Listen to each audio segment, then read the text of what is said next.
여러분 안녕하십니까. 윤석열 대통령 탄핵 심판 최종 변론을 앞둔 마지막 주말인 오늘 윤 대통령 파면을 촉구하는 대규모 집회가 이어졌습니다.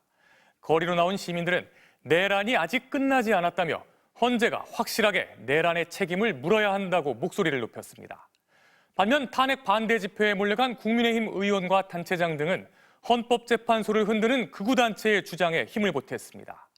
그럼 먼저 사흘 앞으로 다가온 최종 변론부터 분석해 보겠습니다.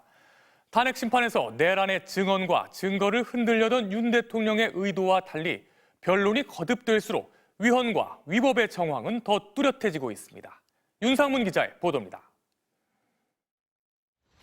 탄핵 심판 최대 쟁점은 윤석열 대통령이 국회의원 끌어내라고 지시했냐였습니다. 윤 대통령 측은 그런 적 없다고 방어했습니다. 요원을 빼내라고 한 것을 김병주 국회의원이 의원들 빼내라는 것을 통과시킨 것이죠. 네, 그렇습니다. 하지만 곽종근 전 특전사령관은 대통령 지시였다고 반박했습니다. 문을 부수고서라도 들어가라는 말을 누구한테 들었습니까? 그건 대통령이 말씀하신 겁니다. 국회에 투입된 수방사 지휘관도 상관이 끌어내라 지시했다고 했습니다. 정확하게 워딩이 본청 안으로 들어가라, 국회의원을 끌어내라 이렇게 했단 말입니까? 그렇습니다. 내부로 들어가서 의원들을 끌어내라. 조지호 경찰청장도 윤 대통령이 전화해 국회의원 잡아들이라고 6차례 닭달했다고 자신이 검찰에 진술한 게 맞다고 인정했습니다. 그리고 그때 질문에 사실대로 답변한 것은 맞아요? 이건 뭐 그 각 조서별로 제가 그렇게 다 서명 날인했습니다. 유일하게 증인으로 2번 나온 홍장원 전 국정원 1차장.